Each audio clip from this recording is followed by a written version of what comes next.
Dans un monde où l'innovation et l'exécution sont les moteurs du succès, bienvenue dans Marketer Moment.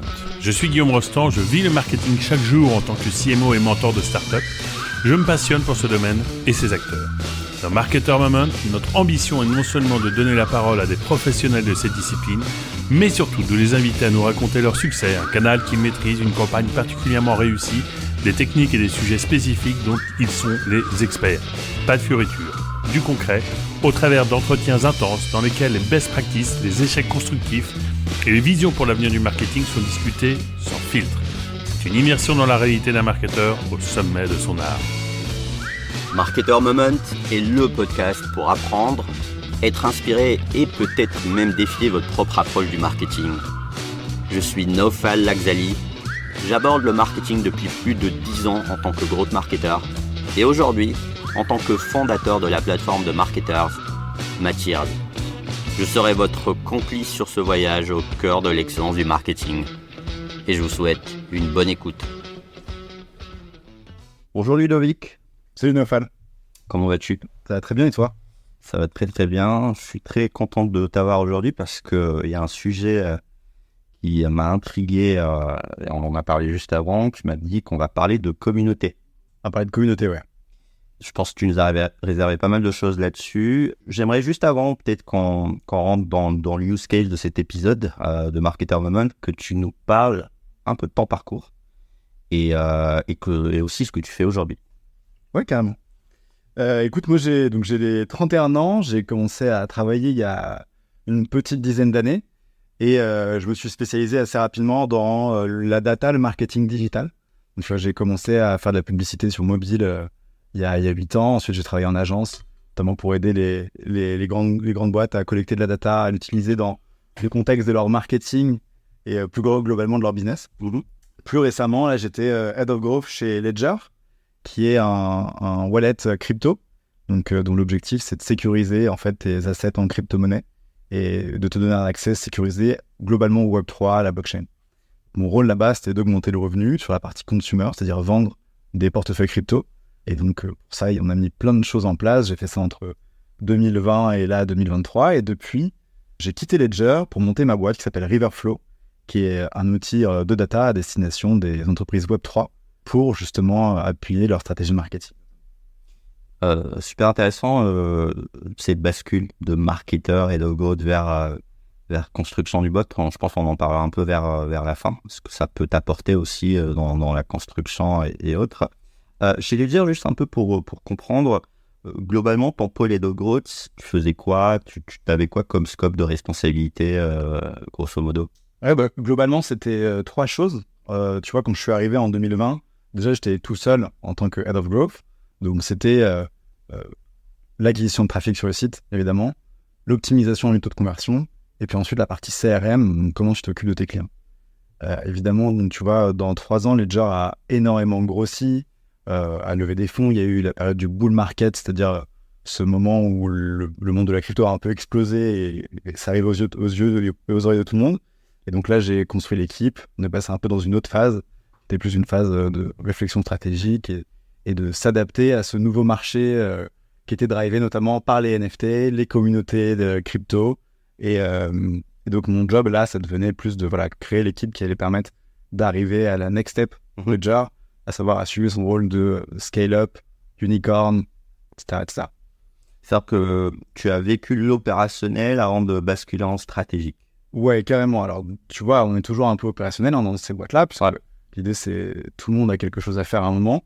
Donc, mais au début, on le fait tout seul, et puis après, tu recrutes un petit peu les talents. Donc, moi, ça se traduisait en fait par 3 pôles, qui étaient l'acquisition de trafic, on en parlera, l'optimisation de taux de conversion, et le CRM, qui sont, si tu veux, les 3 grandes phases que tu as dans la vie de tes clients au sein de ton produit et de ta boîte. Ok. Je vais en profiter parce qu'il y a souvent aussi des sujets de terminologie de title, job title. Ouais. Tu fais partie des premiers Head of Growth qu'on accueille. Et je veux aussi avoir ton avis de la distinction, avant peut-être d'attaquer notre sujet principal, entre un CMO, Head of Growth, selon toi. Ouais. Pourquoi tu étais plus considéré comme un Head of Growth avec ce title-là que CMO? Ou peut-être c'est la même chose pour toi? Alors, c'est ça, je pense que ça dépend vraiment des boîtes, Ouais. mais pour moi, c'est pas exactement la même chose. Le Head of Growth, il a un côté performance qui est très fort, donc tu vois, est très lié d'ailleurs à l'utilisation de la donnée, au hack aussi, donc tester plein de choses pour à un moment avoir un résultat quantifiable. Alors que le marketing, c'est aussi très lié à la brand, à l'image, aux valeurs, et donc c'est beaucoup plus qualitatif que quantitatif. Évidemment, les deux se relient, tu vois, parce que un bon Head of Growth, il est appuyé par une stratégie marketing qui est forte, et de la même façon, du marketing sans performance, bah, à la fin, on perd d'argent. Donc chez Ledger, par exemple, il y avait donc cette équipe Growth qui était plutôt la performance, acquérir du trafic, augmenter le taux de conversion, faire en sorte que les clients restent et continuent d'être clients de Ledger. Et puis d'autre côté, travailler sur la marque, sur le contenu, la communauté Ledger. Ça, c'était une équipe plus spécialisée. Nickel. Bah, parlons communautaire, alors. C'est le sujet d'aujourd'hui. Je vais commencer par une question très simple. Qu'est-ce qu'une communauté pour toi? Ok. Moi, une communauté, en tout cas dans le sens, je sais pas si c'est global, mais une communauté, c'est un ensemble de gens qui vont se réunir autour de valeurs communes ou autour d'intérêts communs et peut-être avec une mission commune qui vont vouloir se donner. Donc, tu vois, si on prend un cas assez macro, aujourd'hui, on est d'ailleurs de plus en plus dans des communautés en fonction des idées qu'on défend ou de nos convictions. Par exemple, on voit depuis une dizaine d'années un fort retour, par exemple, du féminisme, ou aujourd'hui des communautés liées à la promotion de la diversité, avec le mouvement woke, par exemple. Le Web3, c'est aussi un mouvement, tu vois, un peu contre les banques, pour la décentralisation, pour l'autonomie. Et donc, je pense qu'on a de plus en plus besoin, aujourd'hui, de s'identifier à une cause, à une mission et de s'engager. Et donc, on a de plus en plus de communautés qui se créent. Et je crois que les entreprises, en fait, peuvent totalement s'intégrer dans ce mouvement, parce qu'une entreprise, c'est une mission avec des valeurs.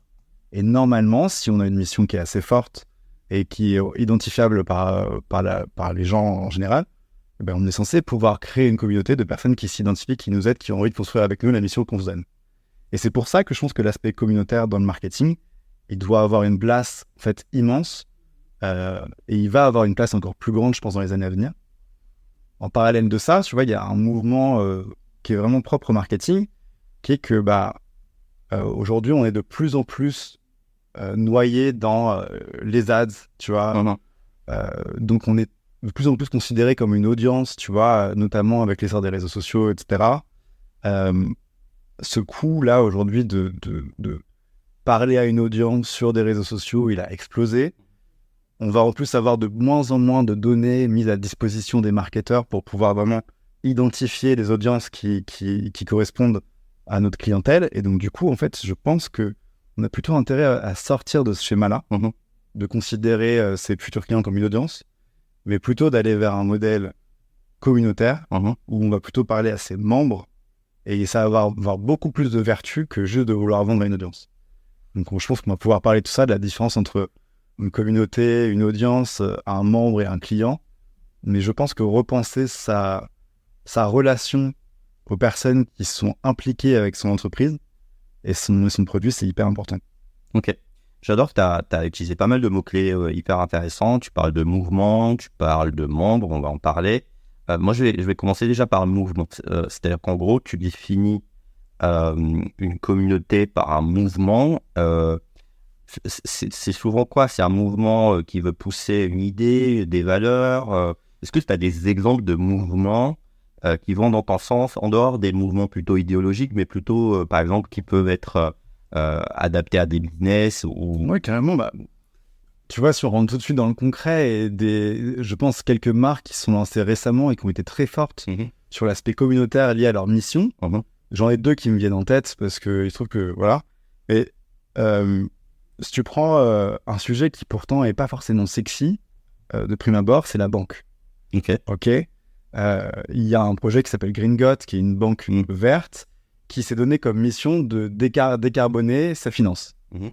Et ben, en fait, en expliquant bien leur mission et en prenant en plus l'aspect écologique de la banque, eh ben, il y a beaucoup de gens qui se sont retrouvés dans cette mission, à se dire, mais en fait, oui, j'ai beau trier mes déchets, faire attention à ma consommation, je sais pas, de l'avion ou à ce que je mange, à la fin, si je finance via ma banque des énergies fossiles, tout ce que je fais par ailleurs, ça sert à rien. Okay. Et en expliquant bien leur mission, en leur donnant des valeurs et en impliquant des gens qui se retrouvent dans leur mission, ils ont su fédérer autour d'eux une communauté énorme qui leur a permis d'exploser quand ils ont commencé et aujourd'hui d'être, tu vois, la référence dans la banque verte en France, je pense. Donc hyper intéressant. De la même façon, tu vois, si je prends un autre exemple consumer, ça peut être l'exemple de Respire, tu vois. Ouais. Où, tu vois, Respire, Justine Hutto, avant même de créer Respire, elle faisait de la course à pied et elle avait notamment créé une communauté autour d'elle. Il me semble que c'était sur Instagram, de gens qui la suivaient pour ce qu'elle faisait. Elle a su donc créer une communauté de gens qui adhéraient à sa façon de voir le monde et ça lui a permis notamment d'impliquer tous ces gens-là dans la création de Respire et presque de co-construire Respire avec eux, tu vois, au départ. Et bien en fait, ça, c'est hyper important. C'est-à-dire que si toi, en tant qu'individu, tu te dis que tu as une mission à laquelle tu crois fort pour le monde, il y a peut-être des gens autour de toi qui ont ces mêmes croyances, cette même volonté, mais en fait, si tu arrives à les fédérer, derrière, c'est les meilleurs ambassadeurs de ta marque, c'est aussi les gens qui vont pouvoir te donner des idées, te faire avancer. Et au final, c'est ça qu'une entreprise veut, tu vois. On pourra parler des meilleurs canaux marketing pour une entreprise. À la fin, c'est l'influence. Et l'influence, c'est le word of mouth. Et évidemment, on parle des influenceurs plus en général, mais toute cette idée d'avoir soit des gens qui recommandent ton produit, soit des influenceurs qui le recommandent, c'est parce que tous ces gens-là ont un trust envers ta marque, qui croient en ta mission. C'est pas que financier, tu vois. C'est pas que parce qu'ils vont avoir un intérêt financier. Et donc ça, si on veut que ces canaux-là fonctionnent, et je pense que c'est les canaux les plus importants dans le marketing consumer aujourd'hui, et ben il faut que les gens adhèrent à ta mission et qu'ils soient non pas uniquement vus comme une audience qui va acheter ton produit, mais comme des membres de ta partie de ta communauté qui vont t'aider à co-construire ta mission. Super intéressant parce que ça veut dire que le réflexe que devraient avoir beaucoup d'entrepreneurs qui en plus de vouloir entreprendre, ils veulent avoir un impact, en quelque sorte, c'est peut-être construire une communauté first au début, avant d'évaluer par la suite comment il peut créer une entreprise pérenne et durable. Est-ce que tu as vu des playbooks, des frameworks de cette construction potentielle, des mécanismes, je pense qu'il y en a plein. Ouais. Tu peux peut-être me parler de Respire si tu l'as analysé un peu plus en profondeur ou d'autres exemples. Est-ce qu'il y a une mécanique de création de communauté globalement, grosso modo? Alors, il y a une... Tu vois, je pense qu'il peut y avoir des stratégies de création de communauté, et puis après, il y a un aspect tactique, mais... On parlait, donc si tu veux parler de Respire, mais c'est plus globalement, je pense qu'en plus, il y a, à travers la communauté, il y a l'identification, tu vois, je pense qui est très importante. C'est aussi quelque chose qu'on a vu beaucoup dans le Web3, où, tu vois, Respire, Gringot, ou même beaucoup de projets dans la crypto, tu vois, si tu regardes Coinbase ou Binance, ils sont tous incarnés par des personnages très forts, qui sont en général les fondateurs, et qui, en plus d'avoir leur mission, en plus d'avoir leur valeur, représentent la marque, tu vois. Si tu regardes dans un autre exemple, donc Binance, qui est un gros exchange de crypto, le CEO de Binance, qui n'est plus CEO de Binance aujourd'hui, il avait peut-être plus de followers sur Twitter que Binance, tu vois. Il avait peut-être 8 ou 10 millions de followers, Binance en avait peut-être 4 ou 5 à un moment, tu vois. Pourquoi ? Parce que les gens s'identifiaient à ce personnage, à la mission qui s'était donnée, et la communauté, elle a été fédérée autour de lui. Donc je pense qu'une bonne stratégie, c'est d'ailleurs quelque chose qu'on voit énormément sur LinkedIn, tu vois, tous les Head of Growth et beaucoup de gens qui partagent du contenu, c'est de créer autour de soi d'abord une communauté qui partage des valeurs, une mission, et ensuite, éventuellement, alors soit tu peux toi-même avoir une idée de ce que tu as envie de construire avec cette communauté, soit d'écouter cette communauté pour savoir comment on répond à la mission qu'on se donne, tu vois. Tu vois, j'ai un exemple que je trouve assez parlant de ça, c'est dans le Web3, on est un ensemble de Head of Growth Web3 à avoir construit une communauté qui s'appelle Safari, impulsée par 2 personnes, un Français et un Américain.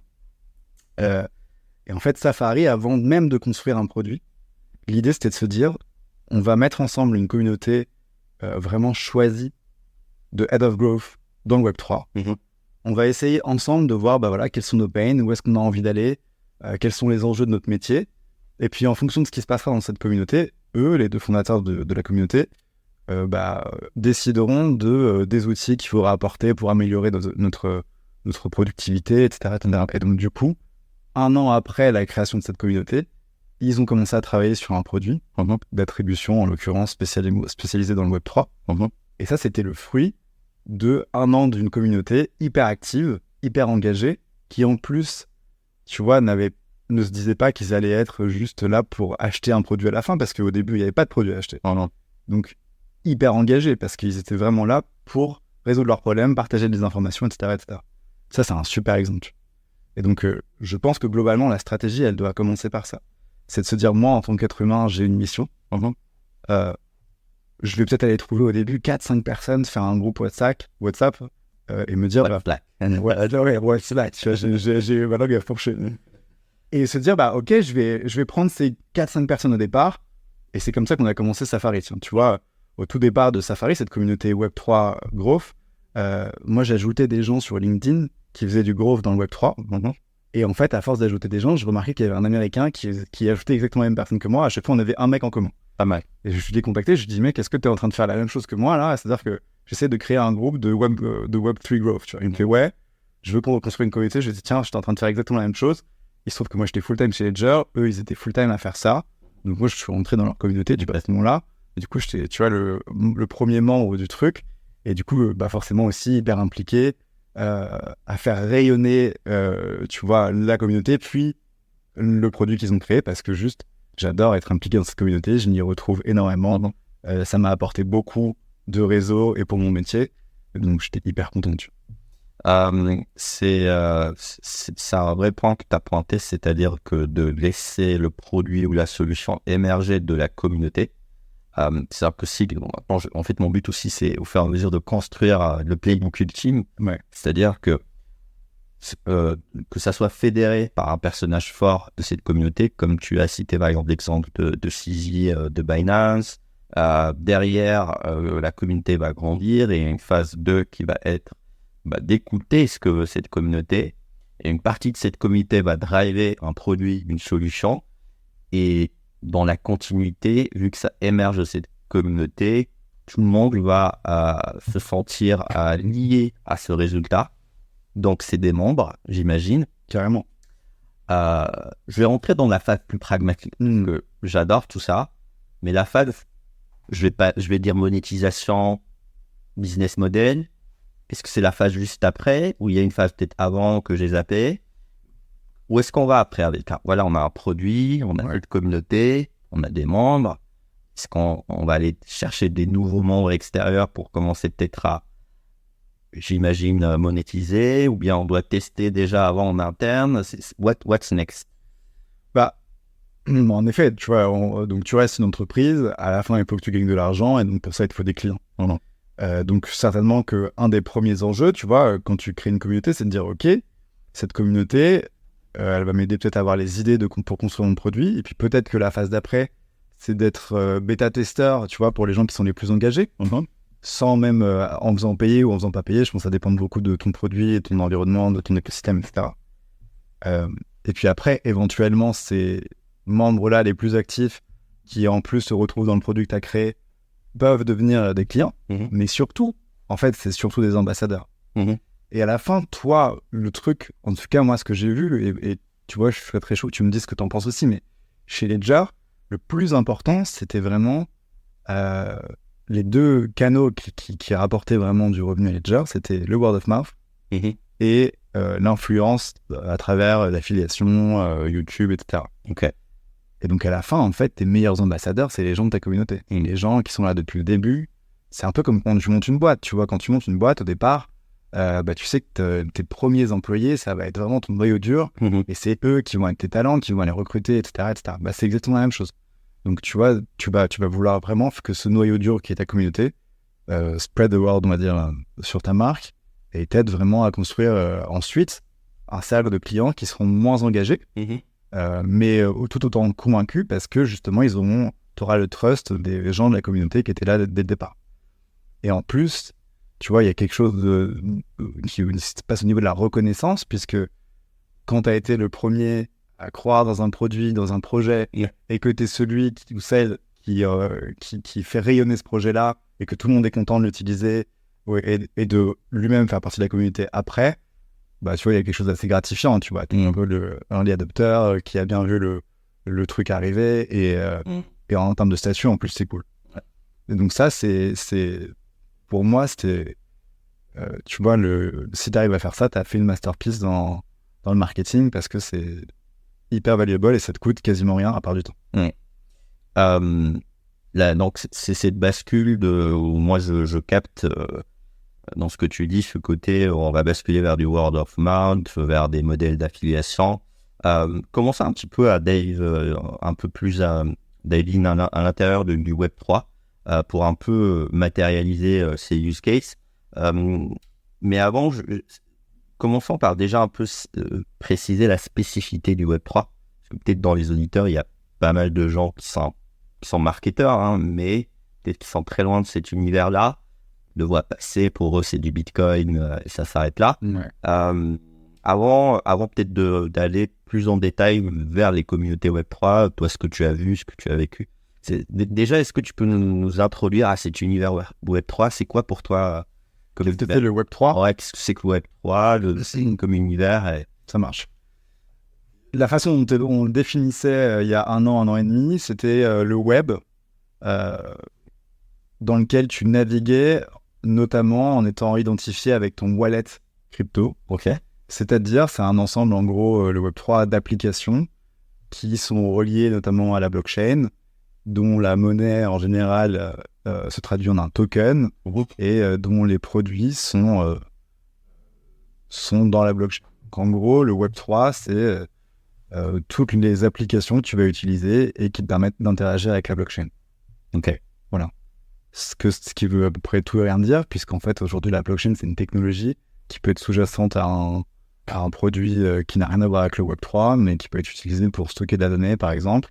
De la même façon que tu as aussi des produits qui sont des produits consumer dans le Web3, du style un NFT. Et puis, tu as tout un ensemble de monnaies qui sont des crypto-monnaies qui peuvent te permettre d'échanger de la valeur, de faire des transactions entre deux personnes dans le Web3. Donc, tu vois, il y a un range dans ce qu'on appelle le Web3 qui est assez gros.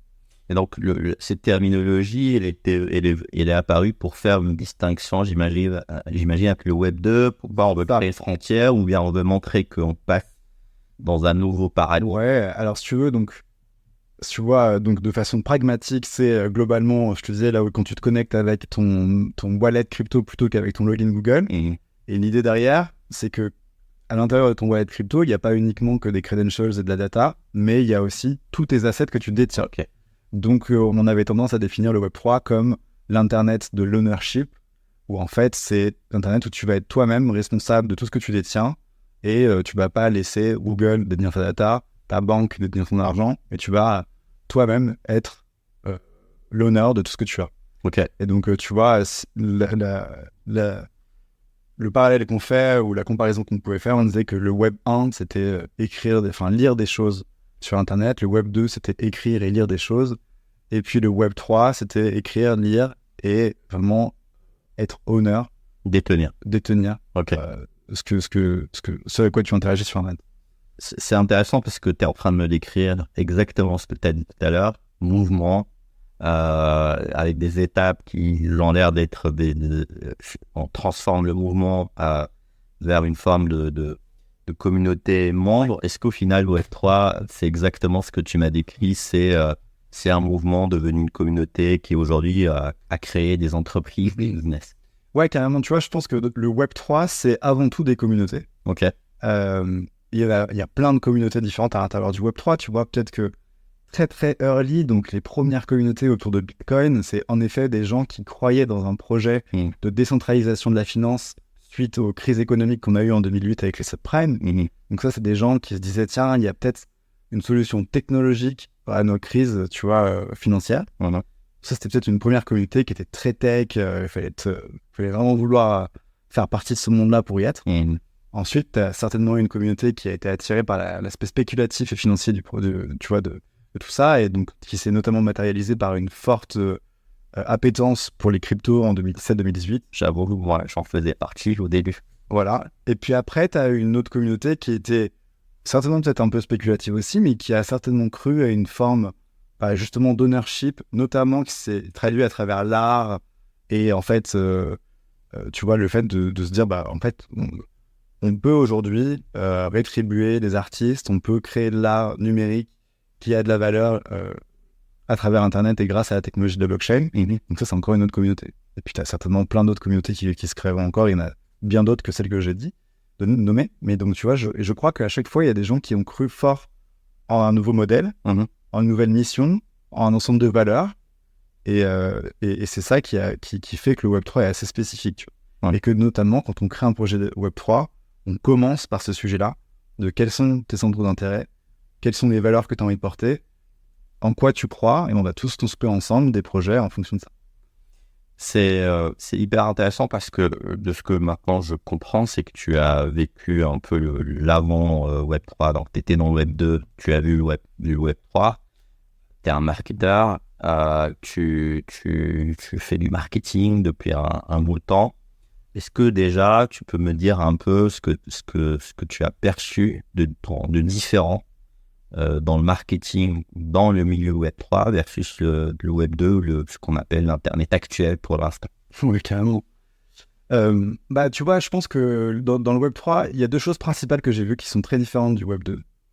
Le premier, c'est que déjà, tu as une population qui est très, très connaisseuse et complètement digitalisée, donc très en lien avec la tech, avec la digitalisation, les écrans, etc.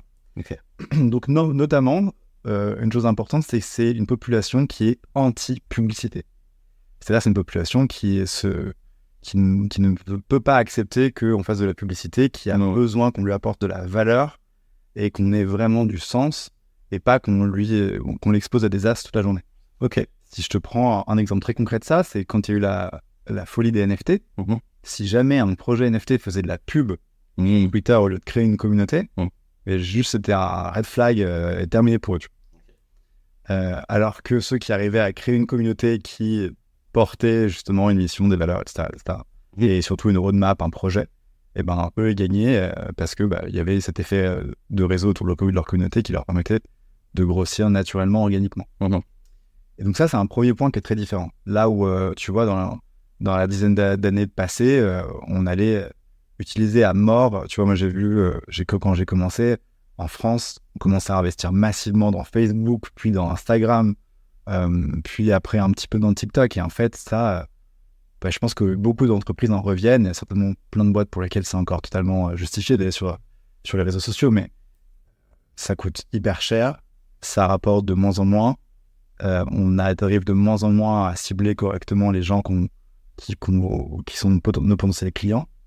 Et donc, du coup, il y a de plus en plus de connaissances des gens sur la pub, tu vois, l'ad blinding, qui est le fait de même plus voir les pubs. C'est un truc qui est très fort, tu vois. C'est quoi le terme? J'aime bien, c'est ad blinding. Ad blinding, c'est quand tu vois des pubs, mais tu les captes même plus parce que tu as l'habitude que ce soit des pubs, tu vois. Ok.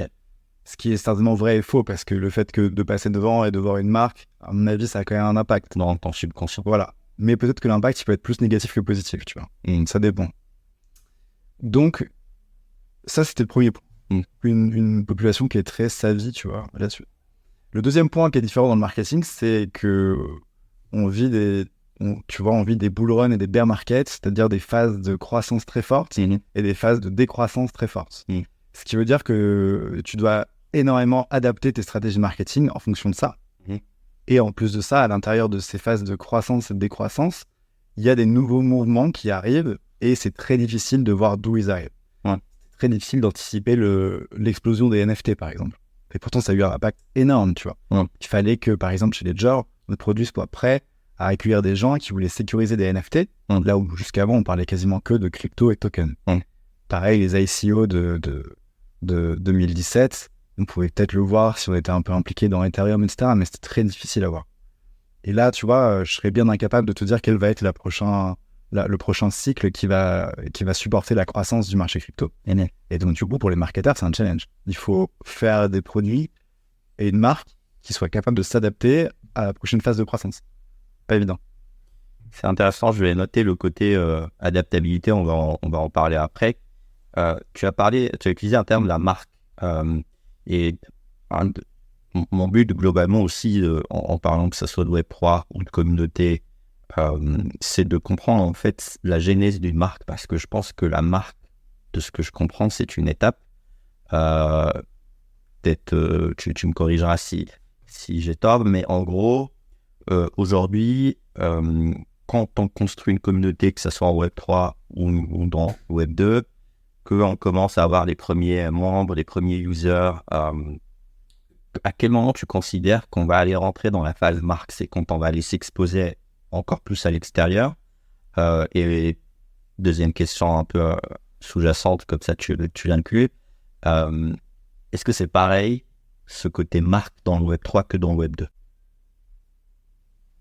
Ok, alors, déjà la définition de la marque, pour moi, une marque, c'est une empreinte, tu vois, qui illustre ou qui nomme ce mouvement que tu as créé à travers ta mission et tes valeurs.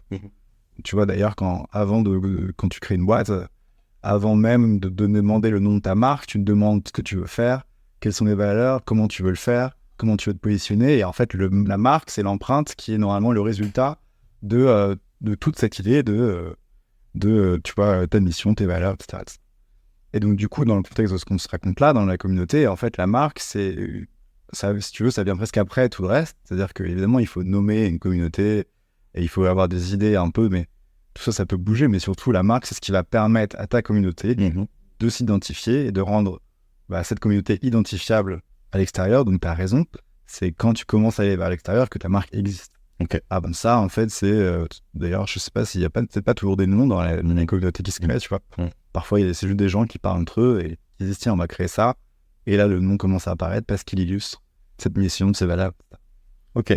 Et il y a une spécificité par rapport à ce côté branding entre le Web 2 et le Web 3, parce que quand je pense aujourd'hui Web 2, en tout cas le marketing actuel, quand tu vas me dire brand, je vais penser à Coca-Cola, Apple, et j'ai l'impression que c'est peut-être similaire, sauf si peut-être il y a une distinction différente, parce que si je pense, regarde, typiquement on fait cet exercice, je pense à une marque Web 3. Ouais. Le premier truc qui va me venir à la tête, c'est Binance. Ok. Je sais pas pourquoi. Et tu trouves que c'est une marque impactante? Pourquoi tu pensais? Mais tu vois, c'est là où c'est intéressant, que c'était le sens de ma question, c'est que pour moi, je la mets pas dans le même niveau d'une marque Web 2, Apple. Alors, je ne sais pas, est-ce que c'est une question de valeur? Est-ce que c'est une marque qui s'est pas encore trop installée? Il y a Coinbase qui va m'arriver rapidement, mais bon, c'est globalement des exchanges. Donc, des banques, quoi. C'est banque, c'est finance. Tu n'avais pas Crédit Agricole ou Société Générale dans les marques qui peuvent les faire attirer le plus, tu vois. Exactement. En effet. Et je pense d'ailleurs que, tu vois, c'est des super produits. Ouais. Tu vois, ce qu'ils font, c'est génial et ils permettent, ils rendent accessible la crypto à énormément de gens, donc c'est pour ça qu'ils sont très gros, très connus. Je suis pas sûr qu'ils aient des marques incroyables. Ok. En revanche, tu vois, la personnalité de Sidi, qui était le CEO de Binance, et la façon dont il communiquait rendait, lui, il personnifiait cette marque. Et lui, il était génial, il était très drôle, tu vois, il est très percutant, tu vois, et donc c'était plutôt lui d'ailleurs qui a présenté sa marque, parce que lui, la marque plus que The Watt. Tu prends le cas de Ledger, moi je trouve que Ledger a fait un move super fort, tu vois. Ledger, c'était jusqu'en 2020, sur l'aspect marque, un peu un copycat d'Apple. Quand tu étais sur le site de Ledger, c'était tout blanc, mais un peu Apple, un peu cheap. Et en fait, justement, en se proposant sur qui sont nos clients, quelle est notre communauté, qu'est-ce qu'on veut dire de la marque. Aujourd'hui, Ledger, je pense, c'est la plus belle marque dans l'univers Web3. Tu vois. Ce côté un peu geek tech, un peu aussi, t'as l'impression d'entrer dans un club un peu fermé de gens qui ont compris quelque chose, un univers qui n'est pas forcément accessible, tout en rendant les choses très accessibles pour qui veut rentrer dans cet univers-là. Et d'ailleurs, la communauté la plus forte chez Ledger, c'est celle des développeurs, tu vois. Donc, ils veulent développer autour de Ledger, qui se notamment matérialise par un Discord et qui s'est créé un peu naturellement avec cette nouvelle marque Ledger, tu vois. Ça, je trouve que c'est très très fort, tu vois. Et je pense que tout le monde, enfin, on connaît un peu cet univers-là, tout le monde voit la marque Ledger et identifie comme une marque forte, cool, dans le sens que Web3, tu vois. Et je vais même le lier à ce que tu as dit, parce que tu as raison, dans le sens où au tout début, quand tu as introduit un peu les communautés, tu as dit il y a des communautés plus qui sont rentrées par la spéculation. Moi, j'ai avoué faire partie d'une certaine. Après, j'ai découvert d'autres communautés, effectivement. Et j'ai l'impression que ce que tu me décris, c'est effectivement peut-être il y a 2-3 grosse communauté que chacun va s'identifier. Moi, peut-être, je m'identifie à Binance. D'autres communautés plus sécurité, ownership, j'imagine. Voilà. Ledger. Voilà, les valeurs de Ledger. Ok, je commence à apercevoir ce que tu veux dire. Ça dépend un peu de ce en quoi tu crois, tu vois. C'est ça, Ce exactement. que tu as envie de faire de ta vie, tu vois. Ouais. Si tu as envie de gagner beaucoup d'argent, peut-être que les communautés spéculatives vont t'intéresser énormément. Ouais. Si tu as envie, si tu crois pas dans un système bancaire et que tu as envie d'avoir ownership de tout ce que tu fais, tu vas peut-être plutôt croire en Ledger et soutenir Ledger et essayer de comprendre Ledger à fond.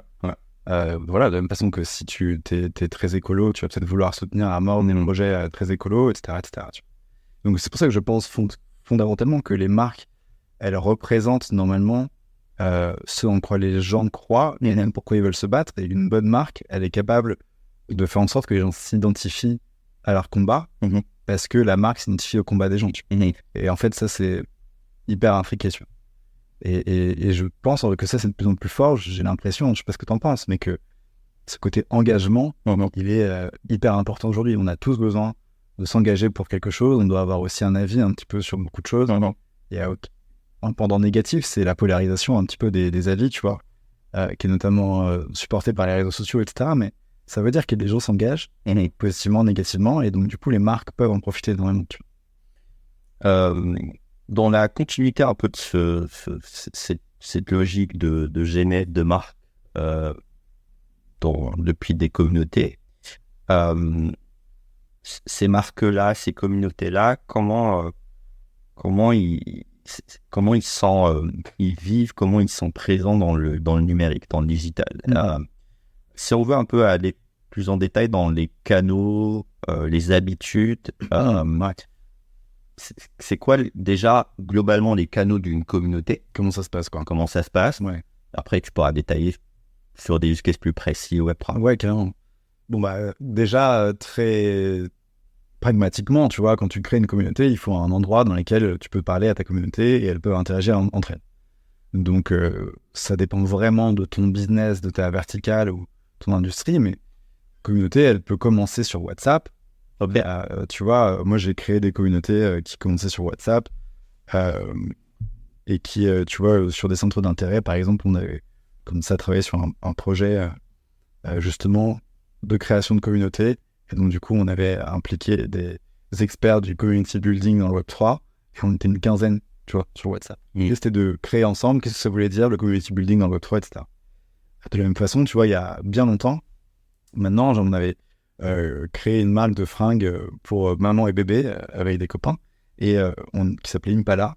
Et on avait créé, pareil, un groupe, je sais plus à l'époque, c'était sur Facebook ou sur WhatsApp, mais je crois que c'était sur WhatsApp, qui s'appelait Les Premiers Pas d'Impala. Où en fait on avait créé cette communauté de mamans qui voulaient nous aider sur la main.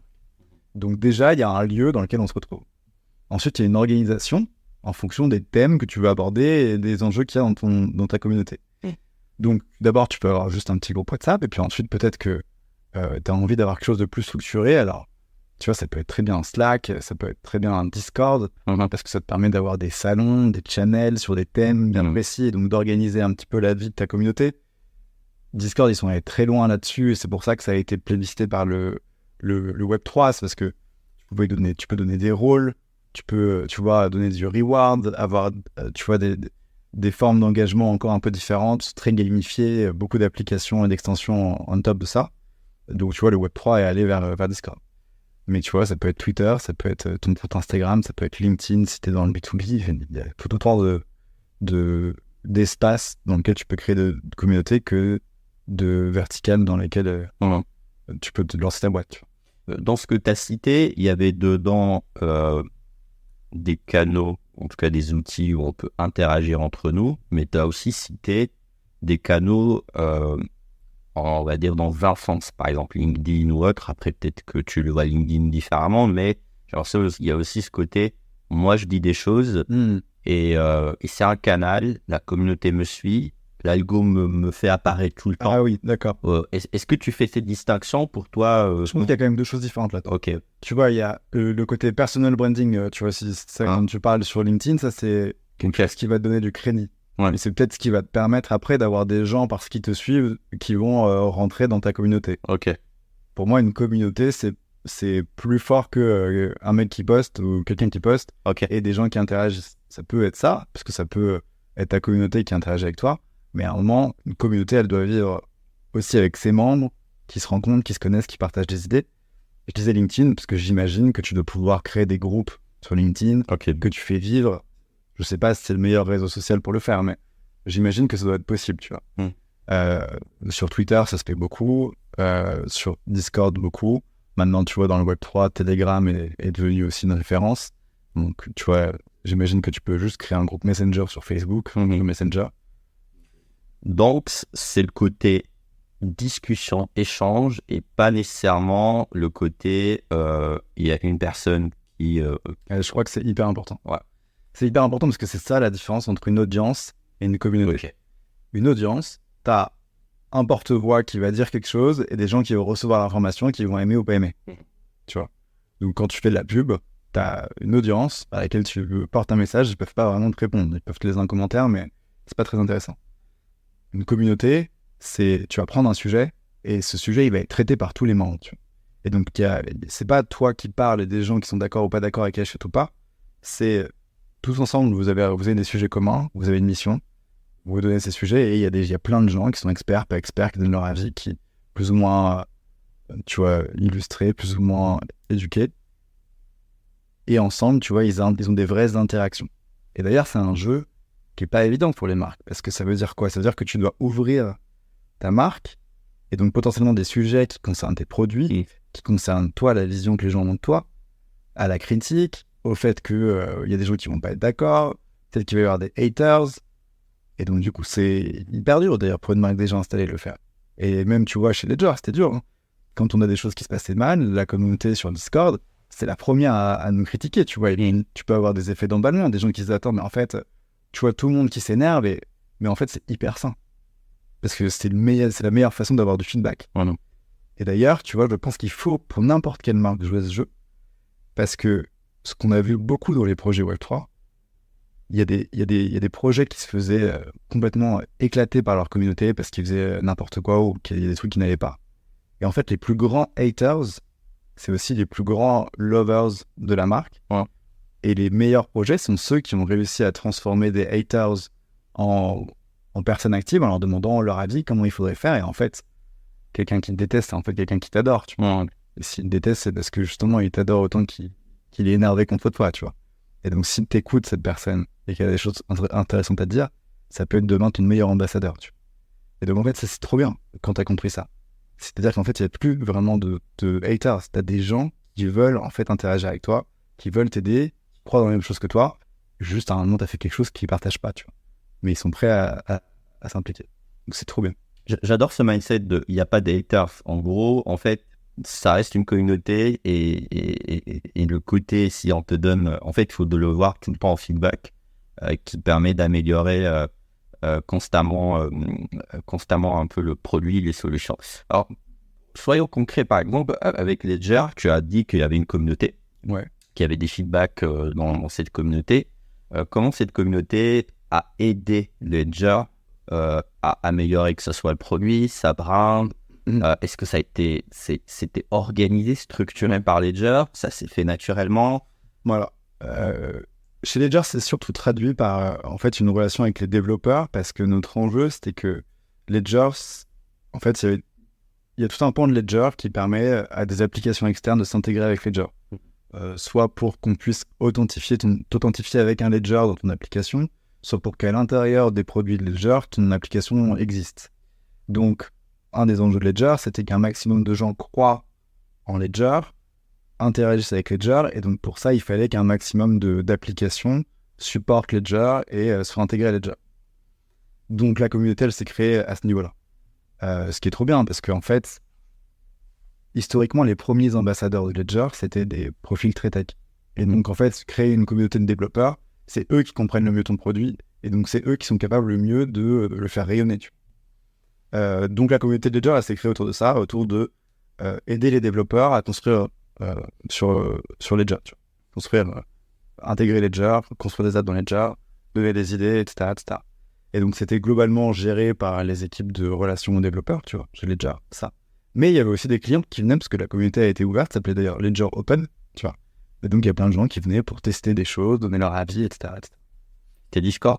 C'était Discord, ouais. C'était pour Discord, je crois. Ouais. Tu vois, et ça, c'est assez vertueux. Et la communauté chez Ledger, ça a aussi plein d'autres sens, tu vois.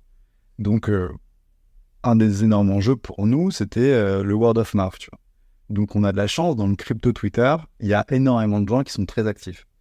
L'idée, c'était de se dire, OK, comment on fait pour rétribuer les gens du mieux qu'on peut quand ils parlent de Ledger et qu'ils nous recommandent. C'est ça l'enjeu, tu vois, on en parlait, word of mouth.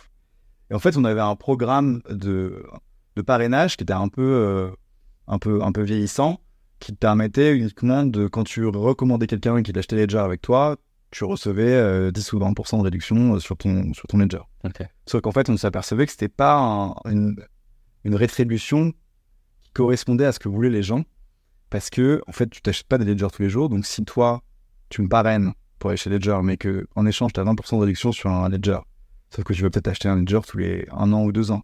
Donc, en fait, ça te servait à rien t'es pas incentivé à vouloir parler de Ledger plus que ça. Donc, nous, ce qu'on a fait, on a écouté un peu la communauté, justement. Là, c'était hyper important. Mm-hmm. Et la communauté, elle était aussi très intéressée par la rétribution financière, évidemment. Et donc, on s'est dit, attends, on a un énorme enjeu. On va non pas donner des réductions pour acheter des prochains produits de Ledger, on va plutôt te donner du Bitcoin. Quand tu recommandes quelqu'un à Ledger, ça va faire que tu vas pouvoir encore mieux utiliser ton produit Ledger, parce que le Bitcoin, tu vas le stocker dans ton Ledger. Et donc, pour pouvoir le récupérer, tu vas utiliser les applications de Ledger. Ouais. Et donc, en fait, tes clients qui sont en plus tes premiers fans, qui sont très engagés avec ton produit, ils vont être encore plus engagés avec ton produit, encore plus, tu vois, stocker leur crypto avec toi.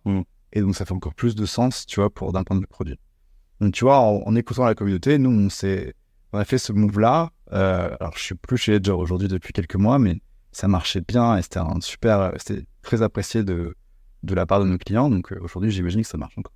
J'adore, je l'ai noté parce que je trouve l'initiative tellement smart de donner du Bitcoin parce que tu es censé le stocker, donc tu intègres le reward avec l'usage pour ton produit, donc tu n'as plus de référent. Ouais, carrément. Et puis tu vois, il y a un truc plus simple que ça, c'est en France, on dit qu'on n'offre jamais un portefeuille vide, tu vois.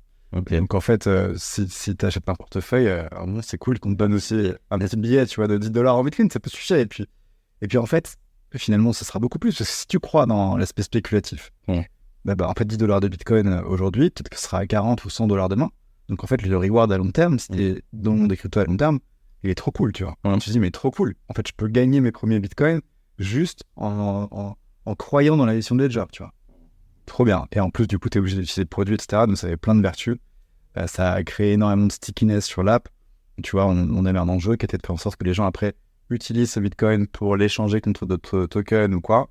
Et en fait, ça a carrément marché. Donc, super, trop bien. J'adore les petits use cases comme ça. C'est toujours des takeaways. On va glisser doucement dans la continuité de ce sujet, parce que si on fait tout ça, c'est qu'on a à un moment bien besoin de traquer, de savoir en fait l'impact de ce qu'on fait. Là, tu m'as parlé de cet exemple que je trouve très smart d'incentiver, de créer une boucle de référents. Carrément. Maintenant, on est dans un univers spécifique, on est dans le Web3. Effectivement, on a de la communauté, on a des gens même en externe qui commencent à adhérer. Comment moi je traque tous ces flux, que ce soit... et rendons-le spécifique au Web3, parce que je pense que non, on aborde le tracking plus général, mais comment tu vois ce sujet de tracking dans le Web3? Carrément, tu vois, en fait, dans le Web3, tu n'es pas identifié avec ton nom, prénom, email, tu es identifié avec ton wallet. Donc, un wallet, c'est une longue suite de caractères qui ne veulent absolument rien dire. Et c'est comme ça qu'on s'identifie. Donc, l'enjeu dans le Web3, c'est de savoir qui sont tes clients en ne sachant pas qui ils sont. C'est-à-dire que, en fait, tu vas connaître au mieux un pseudonyme, mais souvent, tu vas voir qu'un wallet. Donc, l'enjeu, et surtout, ce wallet-là, tu vas pouvoir voir. La promesse du Web3, c'est que tout ce que font les wallets, c'est transparent, public dans la blockchain. Donc, tout l'enjeu quand tu es une boîte Web3, c'est de savoir quoi regarder et comment regarder l'information liée à tes clients. Donc, dans le contexte, tu vois, de Ledger, par exemple, on avait donc une liste de gens qui étaient potentiellement nos clients. Alors, dans lequel Ledger, c'est très particulier parce que Ledger ne connaît pas ses wallets. Voilà, mais plein d'autres boîtes, si tu as un projet NFT, tu connais tous les gens qui détiennent ton NFT. Et donc, l'enjeu, c'est de se dire, OK, qu'est-ce qui est important de savoir sur ces clients? Comment je fais pour traquer toute cette information-là? Et en fait, ça, c'est un énorme problème dans le Web3. Tu vois, aujourd'hui, tous les outils qui te permettent de collecter de la data dans le Web3, c'est globalement des outils de développeurs. Donc, il faut être très technique parce qu'en fait, c'est public, mais tout est haché, cryptographié, compliqué à aller chercher, voilà. Ouais, et donc, il faut être hyper technique. Et donc, il n'y a pas vraiment d'outils qui existent aujourd'hui pour facilement aller collecter de la donnée et voir, par exemple, tout ton funnel depuis la première fois que le membre de ta communauté te connaît jusqu'au moment où il achète ton NFT et quand il le revend sur notre barre. Il n'y a pas d'outil. Donc c'est pour ça que j'ai créé Riverflow, tu vois. C'est que l'idée de Riverflow, c'est de donner un outil aux équipes data, growth, marketing pour pouvoir consolider en fait le web et le Web3 parce que les deux vivent ensemble. Dans le Web3, tu as une application, un site, c'est du web et globalement, l'aspect transactionnel et toute la vie après de ton utilisateur, tu peux l'avoir dans le Web3. Et donc, en fait, ça a énormément de valeur, tu vois. Donc, nous, on a créé un SaaS qui permet, en fait, à quelqu'un qui n'est pas technique d'aller collecter de l'information dans la blockchain, regarder, en fait, l'utilisation de produits dans la blockchain, les transactions qui sont faites soit sur des wallets, soit au global, regarder des événements qui se passent dans la blockchain. Et envoyer ça dans tous les outils marketing growth que tu utilises. Ça peut être des outils d'analytics comme Amplitude, par exemple, du CRM comme HubSpot, des outils de data warehouse style BigQuery, Snowflake. Et donc, pouvoir avoir vraiment cette vue complète de tout ce qui se passe d'un point de vue data pour ta boîte. Hyper important, tu vois. Donc, tu vois, je te donne un cas très concret, mais là, on travaille avec Rarible, qui était une des plus grosses marketplaces de NFT. Rarible, en fait, ils ont une marketplace, donc c'est un site e-commerce en fait. Sauf que ce qu'ils vendent, c'est des NFT et les transactions, elles se font dans la blockchain. Eux, ils utilisent Amplitude, tu vois, pour leur outil d'analytics. Et en fait, ils sont hyper frustrés parce que dans Amplitude, ils peuvent voir la source de trafic de leur site web ou de leur app. Ils peuvent voir, tu vois, comment les gens interagissent, quels produits ils voient, quel NFT ils regardent, etc. Et à la fin, vous n'avez aucune information sur qu'est-ce qui se passe vraiment dans la blockchain, qui achète quoi, quel wallet achète, et surtout après. Tu vois, quand tu sais réintégrer les données de la blockchain à Amplitude, tu peux voir non seulement ce que tu vends sur ton site, mais derrière sur quel site tes clients revendent leur NFT. Donc d'avoir non seulement ton revenu, mais aussi le revenu que tu rates parce que y a des transactions qui se font en dehors de chez toi. Et donc en fait, c'est génial, tu vois, pour ça le Web3, c'est que tu peux voir tellement plus, avoir tellement plus d'informations. Et donc avoir un full funnel dans le Web3, c'est aller de la source de trafic qui arrive sur ton site web jusqu'à infiniment, tu vois, l'ensemble des transactions que va faire ton utilisateur dans le monde, dans le temps, avec ton produit, d'autres marketplaces, etc. C'est fou parce que c'est une question que je m'étais posée quand j'ai découvert le Web3. Marketeur, comme peut-être j'ai eu ce réflexe, mais en tout cas, je m'étais dit, mais attends, tous ces produits-là, et vu que c'est de la blockchain, c'est anonyme globalement, comment c'est ce Binance ou autre, c'est un peu ce qui se passe après, ou même ces marketplaces dont tu m'as parlé, donner l'exemple. Mais du coup, je me pose une question qui est peut-être légitime, c'est très bien, mais de base, alors peut-être c'est une incompréhension de ma part, mais de base, la blockchain, c'est anonyme. De base, on est aussi dans des normes RGPD. Est-ce que c'est... tu gardes le côté anonymat et donc c'est plus le côté user, donc c'est un peu à la segment ou autre. Est-ce que tu peux m'en dire un peu plus sur ça? Ouais, carrément. En fait, si tu veux, quand tu es une boîte pure Web3 avec vraiment des valeurs Web3 très fortes, tu vas juste identifier tes utilisateurs avec leur wallet. Mais ça veut dire que du coup, l'identifiant, par exemple, sur ton site web, c'est un wallet. Et ensuite, l'identifiant dans la blockchain, parce que tu te connectes avec ton wallet. L'identifiant dans la blockchain, c'est un wallet. Donc en fait, la résolution d'identité entre le web et la blockchain, c'est ton wallet. Donc entre guillemets, c'est facile dans ces cas-là d'identifier ton user avec des wallets.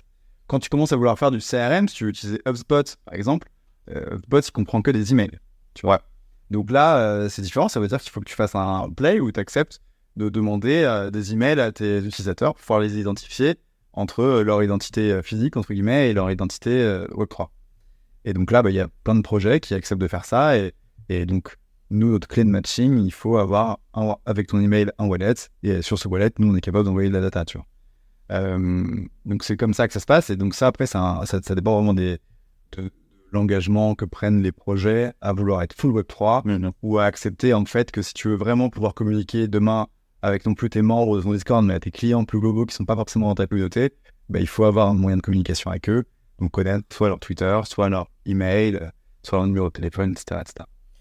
Donc tu es en train de bosser sur un des premiers use cases de modèle de tracking, d'attribution.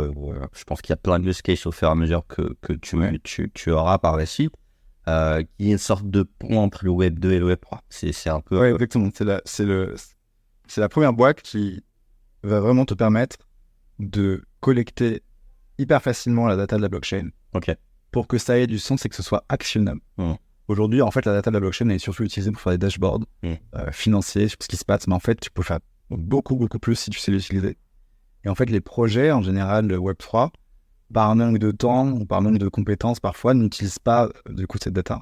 En fait, toute la promesse de la blockchain, qui est cette montagne de données incroyable, zéro party data, c'est-à-dire une data qui est émise par un user publiquement, elle n'est pas utilisée. Donc là, on crée le premier outil qui va permettre vraiment aux marques d'utiliser cette data-là. Et pour moi, ça fait partie des enjeux pour lesquels il faut aller dans le Web3, tu vois. Parce que justement, tout ça va te permettre d'avoir une connaissance mais tellement poussée sur tes utilisateurs, ça va être juste révolutionnaire. Et juste avant qu'on attaque ensemble l'épisode, on a une petite discussion rapide. Je voyais qu'on n'avait pas encore d'épisode. Alors, c'était pour préciser. Et tu as parlé de cookies, l'évolution des cookies. Ouais.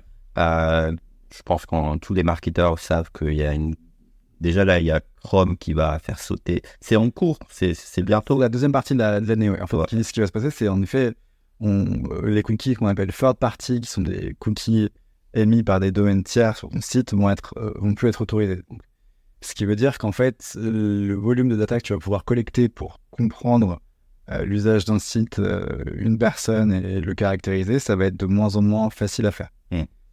Donc du coup, les marketeurs aujourd'hui doivent trouver des façons de connaître les gens à qui ils veulent s'adresser, de pouvoir les cibler sans avoir ces cookies tiers.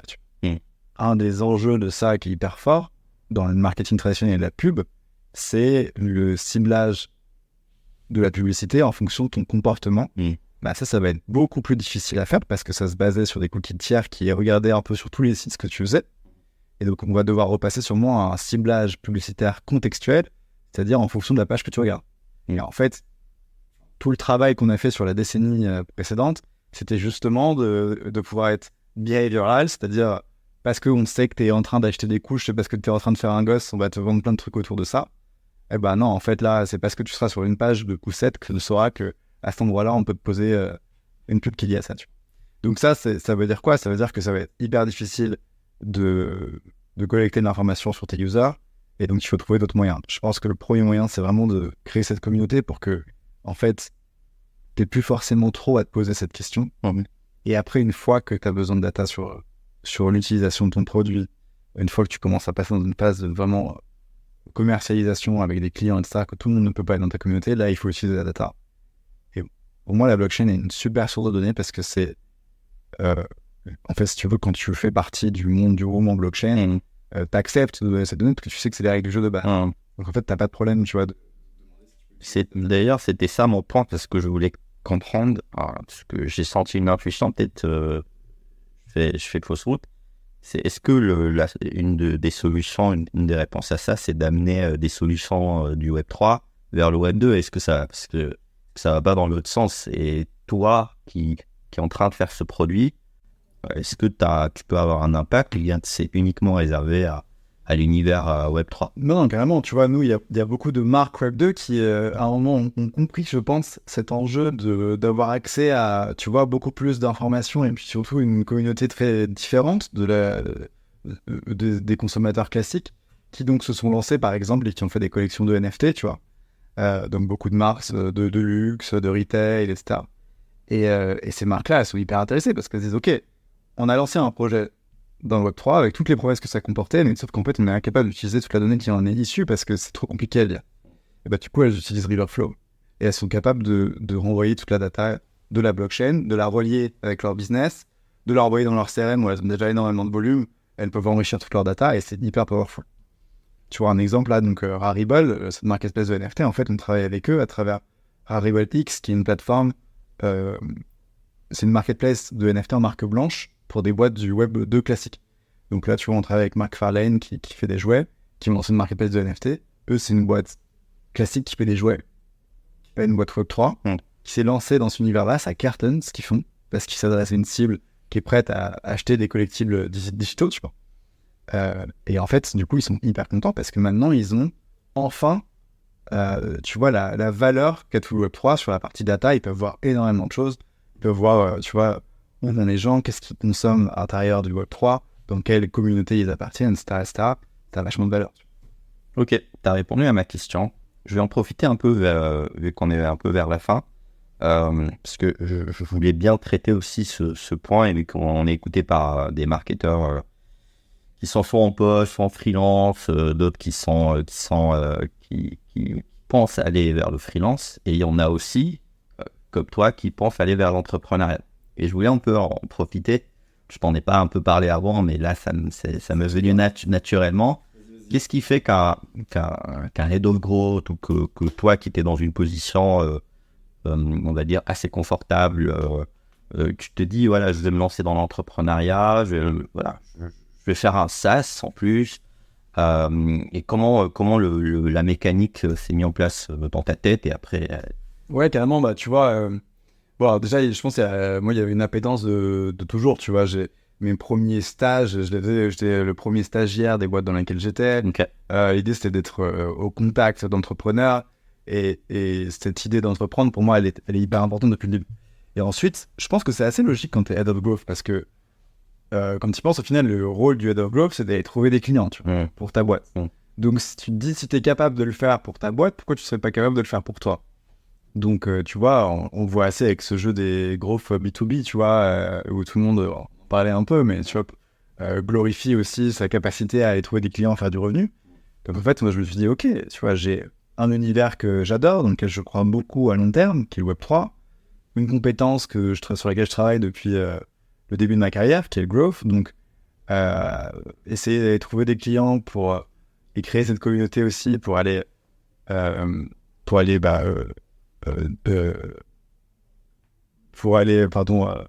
accomplir une mission dans laquelle je crois dans mon univers, bah let's go. Tu vois.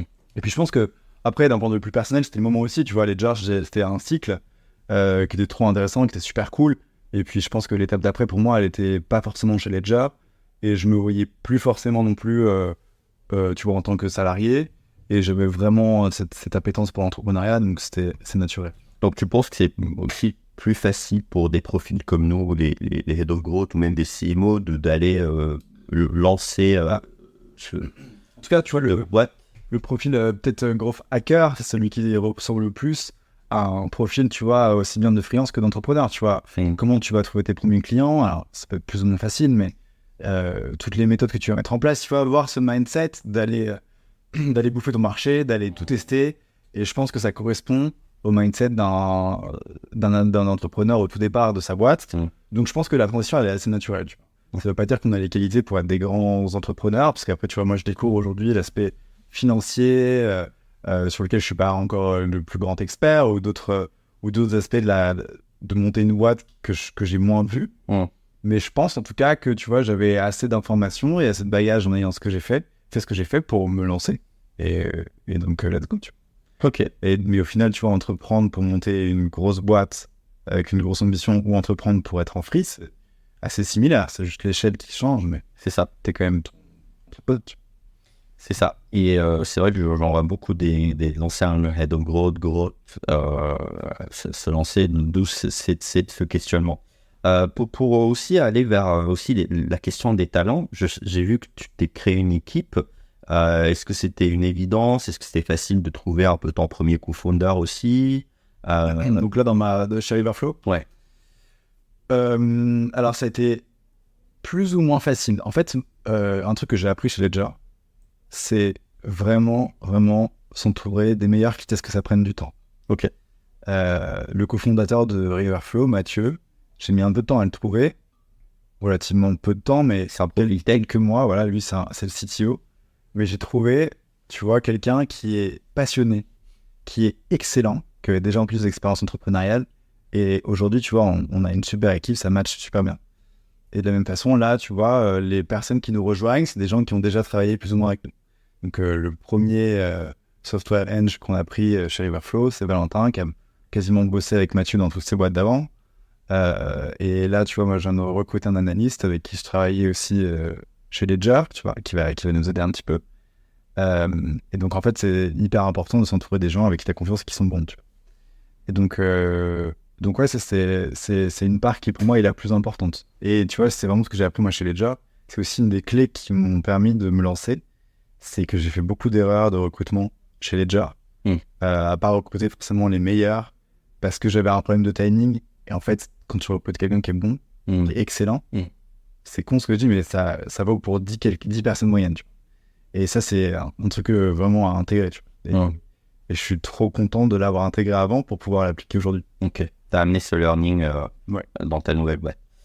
Pour conclure, j'aime bien boucler avec la fin, avec le début. Ouais. Je vais faire un exercice, c'est est-ce qu'aujourd'hui, tout ce que tu nous as dit sur la communauté, sur création de brand et autres, tu es en train de l'appliquer à Riverflow? Ouais. Et si oui, comment? Carrément. Bah ouais, en fait. Et d'ailleurs, c'est marrant que tu m'en parles parce que tu vois, on était ce matin en train de se demander comment on allait faire ça bien. Mais oui.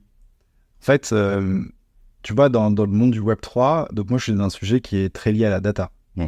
Dans le monde du Web3, la data, c'est un marché, pas mal de freelancers aujourd'hui. Et qui utilisent des outils, notamment avec un aspect assez communautaire, parce que l'idée, c'est hyper compliqué la table on-chain, et donc tu as besoin d'avoir des gens autour de toi qui savent décortiquer avec toi tout ce qui se passe. Et donc là, on commence les prémices de ça, en fait, avec un analyste, justement, qui était un ancien de chez Ledger. On va commencer, justement, à fédérer un petit peu des data analysts autour de sujets data, commencer à apporter de la valeur, notamment sur Twitter, commencer à avoir des gens qui se reconnaissent dans notre façon de voir, justement, l'utilisation de la data actionnable, liée le Web 2 et le Web 3, etc. Et donc là, on crée cette première communauté. Donc on a une personne qui va personnifier en fait ça, qui est un analyste avec lequel je travaillais avant. Et l'idée, ça va être de commencer à avoir 2, 3, 4 autres personnes, une petite communauté très forte au départ. Et donc ça va notamment se passer sur Twitter, en utilisant des outils qui sont publics. Et la première phase, ça va être nous, de montrer un peu la mission dans laquelle on croit, en apportant de la valeur, en créant, tu vois, des standards d'utilisation de la donnée, des dashboards, des templates, et en apportant énormément, en fait, à tous les gens qui travaillent sur la data dans la blockchain. Donc, on commence ça là, maintenant. Ok, ça m'intrigue. Pourquoi Twitter spécifiquement? Parce que la crypto et Twitter sont hyper corrélés. Alors, il y a d'autres réseaux sociaux qui sont très spécifiques au Web3. Mais Twitter, tu vois, le crypto Twitter, comme on l'appelle, est hyper important et c'est là que tout se passe, tu vois. Si je te donnais une des raisons, tu vois, là, en ce moment, moi, je fais beaucoup d'outreach pour trouver des clients Tu le fais sur Twitter? Je le fais sur Twitter et je le fais sur LinkedIn. Sur LinkedIn, j'ai 0 réponse. Sur Twitter, j'ai 40 réponses quand je le fais. Waouh, ok. C'est sur Twitter que sont les experts, ils veulent surtout pas aller sur LinkedIn. Donc, dans notre univers, on est sur Twitter. Okay. D'où l'importance de savoir créer une communauté sur Twitter, parce que c'est très communautaire. Je viens de me rendre compte qu'un vieux hack, parce que aller prospecter sur Twitter, j'en avais entendu parler il y a quelques années, puis je me suis dit, peut-être ça a baissé, mais je redécouvre que c'est toujours un canal super actif. Est-ce qu'on n'a pas abordé, selon toi, un sujet? Est-ce qu'il y a quelque chose que tu te dis au vu de l'échange, qu'on peut un peu accentuer, aller un peu plus en profondeur, un peu pour conclure et profiter de ces derniers moments? Écoute, je pense qu'on a pas mal parlé de Web3. J'espère que d'ailleurs, tu vois, c'était assez intéressant. Mais tu vois, si on doit conclure ça, je pense vraiment que, en fait, tu vois, moi, au début, un truc que j'avais pas trop compris, j'ai mis longtemps à le comprendre, moi, j'étais plutôt à dire, vas-y, on crée un produit, on le met sur le marché, on voit comment ça marche, etc., etc. Sauf qu'en fait, je pense que l'identification à ce que tu fais, c'est vraiment hyper important. Et tu vois, là, je le comprends. Et tout ce qu'on fait, en fait, quand tu auras et t'es clair sur ta mission, sur tes valeurs, en fait, les gens vont beaucoup, ta marque va devenir beaucoup plus aspirationnelle. Un peu. Et en fait, ça, c'est hyper important, tu vois. Et pourtant, je viens du monde de la data, du contenu, etc. Mais en fait, l'émotionnel, le rapport à ta marque, il est vraiment, vraiment super important. Et donc, je pense que un travail qui est hyper important pour n'importe quelle boîte qui se crée ou même une boîte qui existe déjà et qui se pose des questions, c'est de se poser, de se dire est-ce que là, je suis aligné entre ce que j'ai envie de raconter et ce que je raconte vraiment. Tu vois. Et quand il n'y est pas, c'est difficile que ça marche sur le long terme. Quand il y est, je pense que vraiment toutes les clés pour que ça fonctionne. Et ça, pour moi, c'est le point vraiment hyper important. Et c'est surtout parce que je viens pas de ce monde-là et que je l'ai découvert, tu vois, que pour moi, c'est encore plus important que l'autre. C'est drôle que tu arrives à la même conclusion de beaucoup de marketeurs qu'on a eu jusque-là. Et qui souvent viennent un peu soit de la data ou de trucs très chiffrés qui à la fin se rendent compte, comme ce que tu dis là. Donc, je te confirme ta réflexion que, en fait, il faut revenir un peu à la fin à ce sujet de pourquoi je le fais, les valeurs, le côté émotion et ne pas tout le temps mesurer parce qu'on a aussi ce biais de vouloir tout mesurer. Quelqu'un qui vient de la data, qui fait un produit data, néanmoins, il y a vraiment ce retour. Et là où c'est dur comme exercice, c'est que parler de tes valeurs ou ton positionnement, ça te rapporte pas d'argent, tu vois. Donc en fait, quand tu es au début d'un projet, que ce soit free ou une boîte ou quoi, mais tu as envie de tout de suite avoir des clients, etc. Mais non. En fait, tant que tu t'es pas demandé le pourquoi tu étais là et que tu n'as pas vraiment regardé qui étaient les gens qui pouvaient t'intéresser par ce que tu fais et les gens qui correspondent à la mission que tu veux te donner, tu pourras pas être aligné et quoi que tu fasses après, qui seront des moyens d'y arriver, tu pourras pas les faire en alignement avec ce que tu as vraiment envie de faire. Et donc en fait, c'est trop important. Ouais, je dis souvent, et c'est récent que j'ai pris conscience de ça, notamment pour Mathias, c'est que c'est un peu une dark matter invisible. Une fois que tu sais pourquoi tu le fais, vraiment à qui tu t'adresses, pourquoi profondément tu te distingues des autres sur certains points. Et c'est peut-être un truc qu'il faut accepter de se dire qu'on ne mesure pas et de dire, comme des physiciens un peu dans l'espace, ils disent c'est la dark matter, elle pousse les choses Mais en fait, je pense que quand tu le fais et que tu es aligné, les gens qui sont alignés, c'est plus simple en fait. Et en fait, normalement, tout est fluide parce que en fait, tu te poses plus la question de savoir est-ce que tu dois faire ça ou ça. Tu vois, c'est un peu comme un écrivain qui écrit un roman. Quand tu écris un roman, tu dois travailler énormément tes personnages. Et à la fin, quand tu écris ton roman, en fait, c'est facile de te demander si ton personnage doit faire ça ou ça, ou comment il doit réagir à des situations, parce que tu l'as super bien écrit avant. Et tu sais exactement toute la vie de ton personnage, même si tu n'en parles pas forcément dans ton bouquin. Et en fait, c'est un peu ça que tu dois faire avec ta marque. C'est poser avant toutes les fondations qui vont te permettre de raconter l'histoire que tu pourras raconter dans le temps. Et normalement, raconter ton histoire, ça devrait être facile si toutes les fondations, elles sont hyper claires. Et en fait, ça, c'est hyper important. Et tu vois, moi, je pense même qu'avec Riverflow, j'ai fait l'erreur au début, tu vois. Au début, on s'est dit non, mais attends, vas-y, on met tout de suite un produit sur le marché, on regarde, etc. Et là, on se repose maintenant, après 6 mois sur la marque. Non, ok, maintenant, on a vu le marché, on sait ce qui intéresse les gens, quelles sont les grandes missions qu'on doit se donner.